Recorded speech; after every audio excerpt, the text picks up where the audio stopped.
Madame le chef de service des institutions universitaires privées, représentant Madame le ministre de l'enseignement supérieur, Madame le SP du DG de l'enseignement supérieur, Madame la marraine, Madame l'invitée surprise de cette sortie de promotion,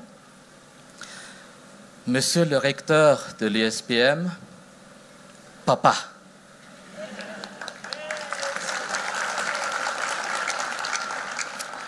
J'en profite pour insérer Madame le DAF, Maman. Monsieur le directeur des études et formations, Monsieur le représentant des enseignants et Monsieur le président des sortants, qui a commencé le discours avec brio aujourd'hui. Mesdames et messieurs, dans vos rangs et grades respectifs, chers amis, bonjour.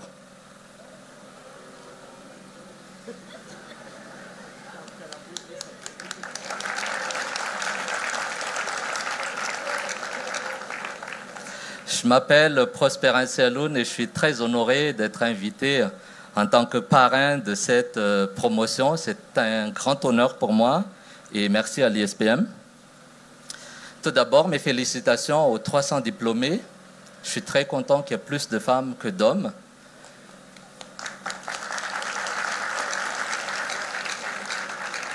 Félicitations, mesdames, félicitations, messieurs, pour votre persévérance et aussi votre succès. Andrarank, moi j'ai grandi à Morondave, donc dans le nord-ouest de Madagascar. Donc Andrarank, chez nous, on dit élite, mais ce sont les guerriers du roi. Donc on prend les meilleurs guerriers pour protéger, ce sont les gardes rapprochés du roi. Et en même temps, ce sont les gens qui font l'animation, en fait, quand il y a des combats pour, voilà, en guise d'animation que le roi organise de temps en temps. Et Andrarank, en fait, c'est une écurie prestigieuse. Donc, c'est un peu l'équivalent des chevaliers du roi en Europe.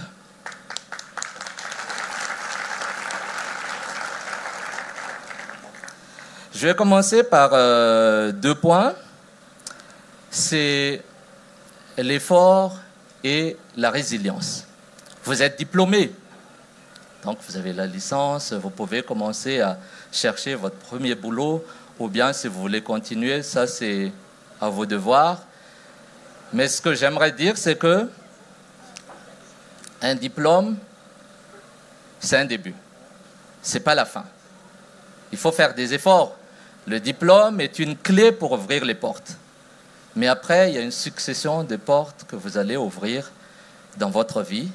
Et pour ça, il faut se préparer. Il ne faut pas s'arrêter au premier problème. Il faut continuer. Il faut être résilient, comme on dit. Résilient, pourquoi? Résilient, en fait, dans le sens où quand vous tombez, il faut se relever et continuer. Entrepreneur, je l'ai commencé en 2001, juste avant la crise de 2002. Donc, j'ai fait du riz, des choses simples. Hein. J'achète des paddies. Je prépare les paddies en riz blanc, je mets dans des sachets et je revends. C'est très simple. Donc, il y a les clients, on a le savoir-faire, mais on a quand même perdu l'entreprise au bout de 3 ans. Pourquoi? Parce qu'il y avait des problèmes de management à l'intérieur.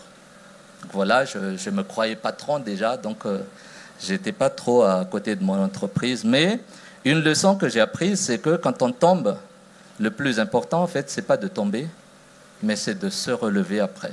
On se relève en force. Ce qui ne nous tue pas, comme on dit, nous rend encore plus forts.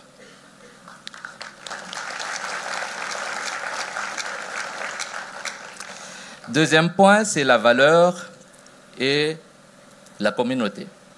Donc, valeur, vous avez entendu tout à l'heure, c'est très important. On a parlé de Famarinen. C'est très important, mais pour moi, c'est surtout dans l'esprit de collaboration. Seul, on va vite. Ensemble, on va loin. Donc, dans tout ce que vous faites, quand vous allez travailler, essayez d'identifier les gens avec qui vous pouvez être à l'aise, être vous-même, avancer ensemble, avoir les mêmes valeurs, c'est très important. Le respect, c'est un deuxième point pour moi. Il faut avoir toujours le respect pour les gens avec qui on travaille, que ce soit un partenaire, que ce soit un collaborateur, que ce soit un client, que ce soit un fournisseur ou que ce soit les gens qui habitent autour de chez nous. Et en plus, vous avez choisi un nom où le respect est très, très haut dedans, le code d'honneur. Quand on est Anjarang, en fait, quand on est guerrier, on doit pouvoir faire confiance à 100% avec son coéquipier. Okay? Sinon, ça ne marche pas. Protéger un royaume, c'est très difficile. Et je pense que vous avez choisi ce nom avec beaucoup d'attention. Et là-dessus, je suis confiant. On peut applaudir un peu? Être parrain, c'est toujours bien. On est devant, on est regardé par tout le monde, ici présent, à la télé, enfin Facebook. Donc ça fait toujours plaisir. Et désolé si je prends un peu le temps de déployer tous les messages que je veux donner aujourd'hui. Et j'ai pensé à 3 conseils, au fait. Ce n'est pas les 3 V de monsieur le recteur, mais 3 conseils parce que je me suis dit, bon, le recteur a choisi le nombre 3. Donc 3, ça doit être le nombre magique pour les SP. Donc tout d'abord, c'est de continuer à apprendre et à vous adapter. Pourquoi? Parce qu'on a dit, le diplôme, c'est juste une clé. Il faut continuer. Il faut rester curieux, en fait, dans tout ce qui se passe. Moi, je ne suis pas seulement entrepreneur, je suis aussi chef d'entreprise. Pourquoi? Parce que dans mes entreprises, je travaille en tant que CEO, en tant que General Manager ou Ptantana, comme vous voulez. Et la plupart du temps, je sens, en fait, ce fait qu'il manque, en fait, de curiosité dans notre culture. C'est pour ça que j'aimerais en parler, j'aimerais que ce soit une propagande économique, qu'on en parle à tous les niveaux. Il faut être curieux et s'auto-former surtout. Il y a l'école, mais aussi notre vie quotidienne. La vie nous apprend des choses. On est amené à faire des erreurs. C'est pas grave, tout le monde fait des erreurs. Le plus important, c'est d'apprendre de ces erreurs, de grandir et d'avancer, de revenir meilleur.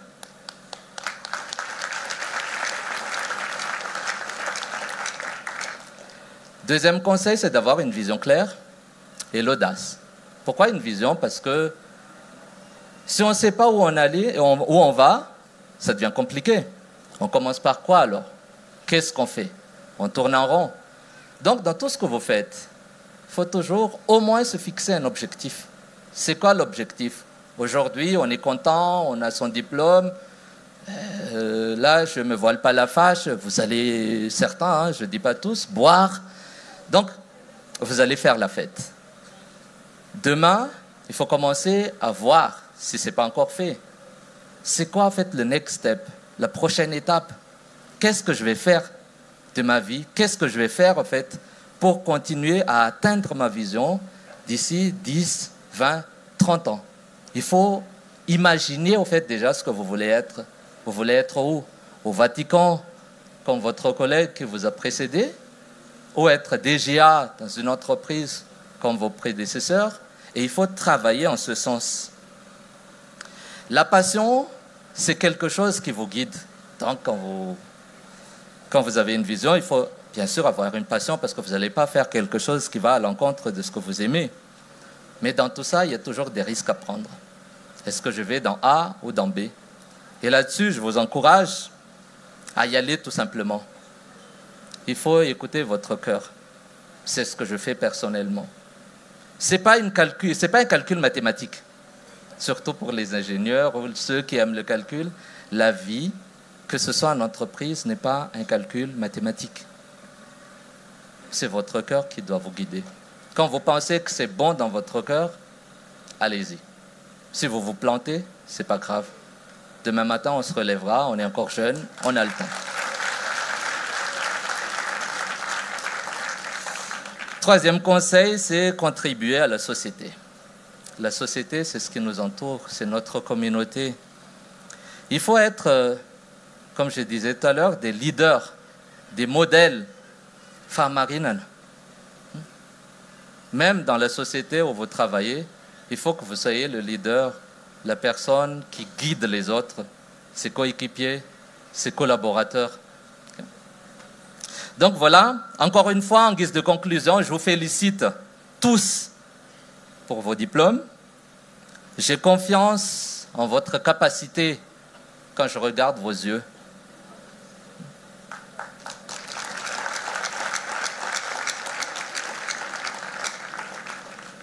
J'ai confiance en votre capacité à être des professionnels et à être des leaders.